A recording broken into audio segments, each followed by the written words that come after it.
So we're looking at how dimensions relate with each other. We started off from the zero dimensions,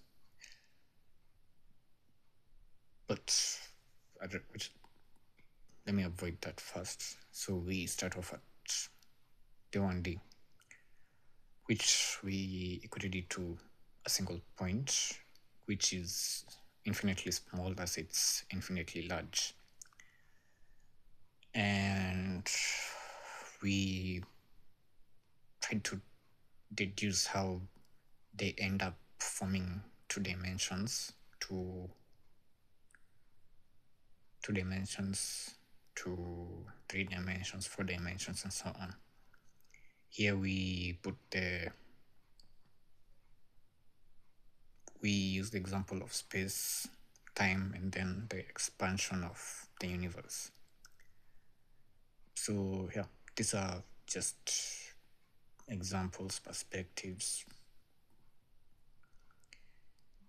Well, either way, so on this 1 dimension, so here is where I'd like to link it to the multiverse. Yeah, assuming this individual point is an entire universe, so like our universe itself. In our perspective, it's quite massive, but let's say a being that is much, much larger. Let's say if the universe was an atom and there was a being that was our size to it. So that's the idea I'm trying to put across. Our universe could be infinitely small, as infinitely big we perceive it. And it's from this particular assumption where the dimensions come in. We see that the universe is constantly expanding. And this expansion isn't limited or being stopped, or at least we don't see it happening. And since it has the same characteristics as this particular point, infinitely small point that makes up the 1 dimension.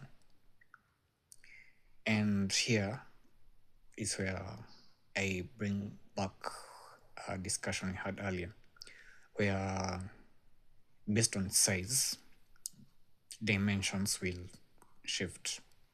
So in our, let's say our current world, an ant will be living in the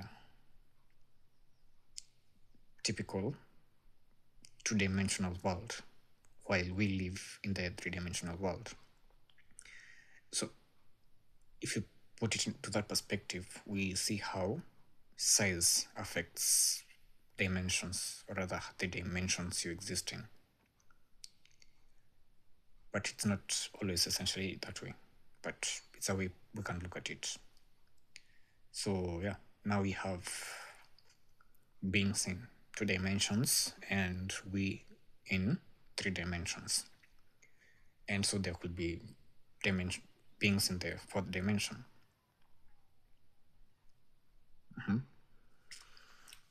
But it's this particular point that I wanted to look at, because this particular point, we are assuming it to be an entire universe. But this particular universe is just at the single point. There are other universes in a line, and they are fused together, forming this particular line that stretches infinitely, even though it's finite in itself. It could be infinite because it could be a circle. And by the time you end up where you started beginning, yes, it will be the same origin in terms of physical position, but it won't be the same position in terms of time. Yeah. So we can assume that's how infinity comes across. Rather, that's how we can put it for now. But yeah. So these particular universes, they're multiple, just like the multiverse theory. They are multiple. And it's these multiple universes that bring about the multiple dimensions. So we say there are an infinite number of universes, just as there are an infinite number of possibilities. And so this infinite number of universes are of an infinite size. But this infinite size is still limited because it has to be within let's say a painting should be on a canvas, or a painting needs a canvas to exist. So it won't expand into nothingness. Some form of existence will always be there for it to occupy that particular space.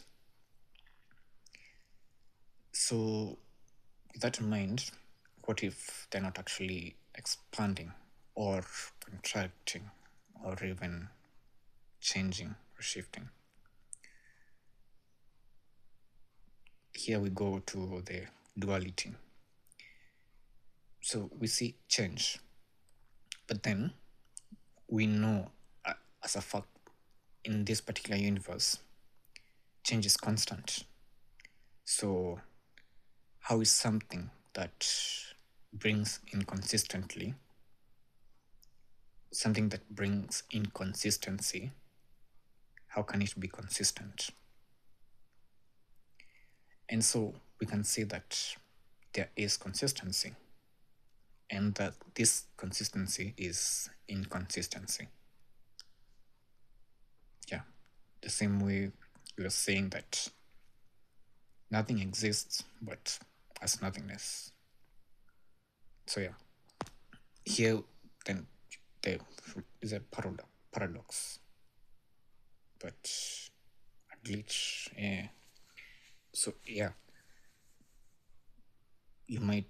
the universe might seem as if it's expanding, but it's actually static. It's maintained its size, but it won't be a physical size, just the way we perceive it, but rather an assumed size. Let's say the rate of change. If it changes by a factor of 2, then it will always be changing by a factor of 2. Never will it change, will it drift from changing by a factor of 2. So this is a particular universe. So let's say this second world universe, because it changes by a factor of 2.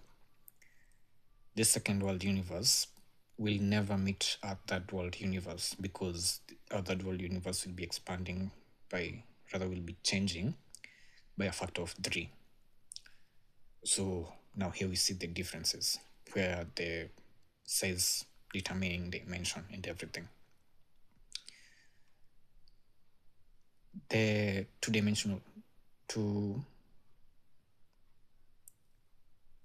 the second world universe will be encapsulated by the third world universe, because the third world universe will always be expanding by a factor, or changing either way, by a factor of 3.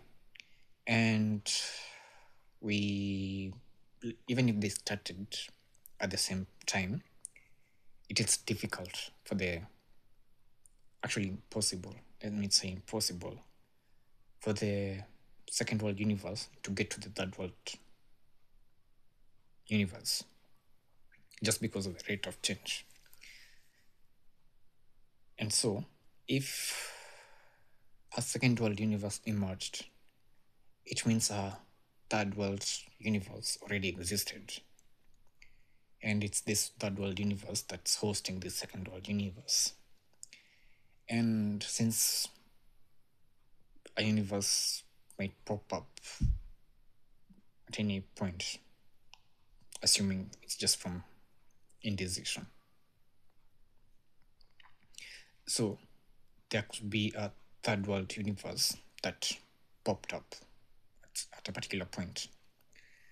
If it pops up in the two-dimensional, the second world universe, the second world universe, obviously it will expand out of it. So basically like breaking out of the shell. So it will be like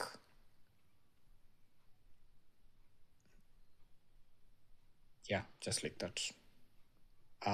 Chick out of an egg. Let's assume so. So yeah.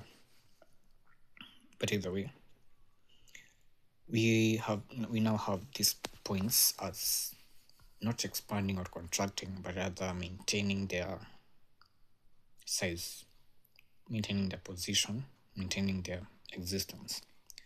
So essentially, it's not that it's expanding towards another universe,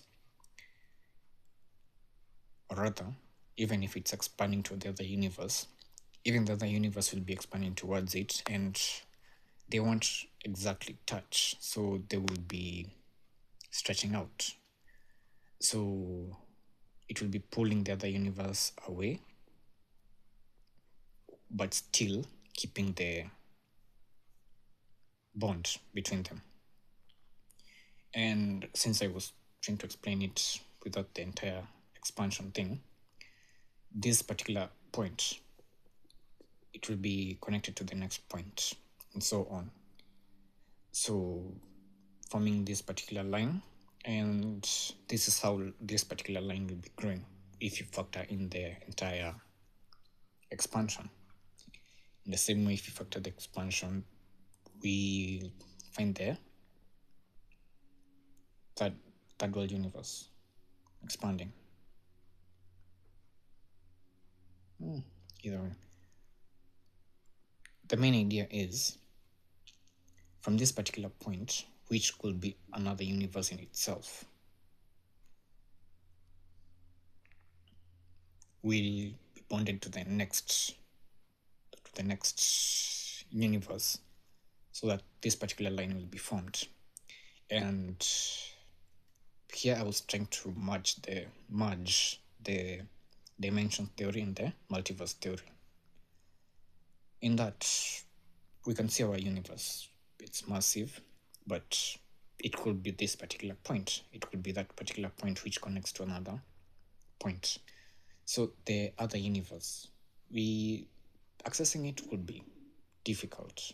We'd have to break the fabric and everything. But if there's a way, then we could.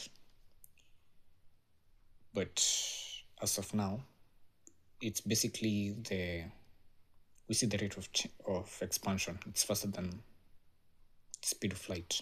So we can't actually see beyond where light has reached to. And actually, that's a great example on a second world universe in a third world universe. Well, just hope I've passed a point across. But yeah.